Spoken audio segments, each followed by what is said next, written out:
Ahmedabad airport నుంచి London కి బయలుదేరిన Air India Boeing 787 Dreamliner aircraft take off అయిన కొద్దిసేపటికే జీజే మెడికల్ కాలేజ్ హాస్టల్ భవనంపై కుప్పకూలి బ్లాస్ట్ అయిపోయింది. టోటల్ ఆన్ బోర్డ్ వచ్చేసి 242 మంది ప్యాసింజర్స్ ఉన్నారు. అయితే ఫ్లైట్ సివిలియన్స్ నివసిస్తున్న ప్రాంతంలో క్రాష్ అవడం వల్ల అరౌండ్ 1:42 PM కి మెడికల్ స్టూడెంట్స్ లంచ్ చేస్తున్న టైంలో ఒక్కసారిగా ఫ్లైట్ బిల్డింగ్ పైకి వచ్చి బ్లాస్ట్ అవగా చాలా మంది చనిపోయారు. ఈ ప్రమాదం యొక్క టైం లైన్ పరిశీలిస్తే ఆఫ్టర్నూన్ 1:10 PM కి బయలుదేరాల్సిన ఫ్లైట్ 1:38 PM కి బయలుదేరింది. సరిగ్గా టేక్ ఆఫ్ అయిన కొద్ది సమయంలోనే ఎయిర్ ట్రాఫిక్ కంట్రోల్ ఏటీసీకి మేడే సిగ్నల్ వెళ్ళింది. ఏటీసీ ఆ సిగ్నల్ కి రెస్పాండ్ అయ్యేలోపే బోయింగ్ 787 డ్రీమ్ లైనర్ 1:42 PM కి హాస్టల్ బిల్డింగ్ పక్కన ఉన్న చెట్టును గుద్దుకుని హాస్టల్ భవనం పైకి చొచ్చుకు వెళ్లి బ్లాస్ట్ అయింది.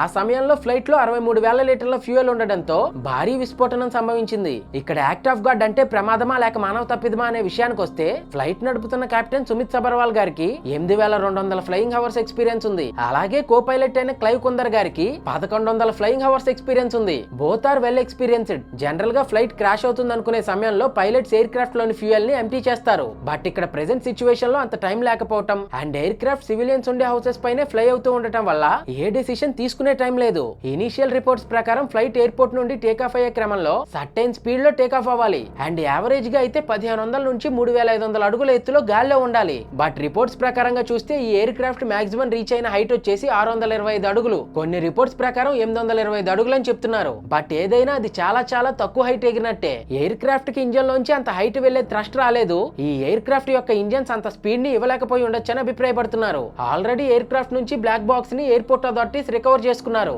సో ఎగ్జాక్ట్ గా ఏం జరిగిందనే విషయం 2 రోజుల్లో బయటకు వస్తుంది. అయితే భారతదేశ చరిత్రలోనే అతి పెద్ద ఫ్లైట్ యాక్సిడెంట్ గా చెప్పుకునే ఈ ఫ్లైట్ క్రాష్ లో 242 మంది ప్యాసింజర్స్ లో కేవలం విశ్వాస్ కుమార్ రమేష్ అనే వ్యక్తి మాత్రమే ప్రాణాలతో బయటపడ్డాడు. 11A సీట్ లో కూర్చున్న ఇతను చివరాఖరి నిమిషంలో ఎమర్జెన్సీ ఎగ్జిట్ ద్వారా బయటకు దూకేశాడు. ఇది ప్రమాదమా లేక మానవ తప్పిదమా? మీ అభిప్రాయాన్ని కామెంట్స్ లో తెలియజేయండి.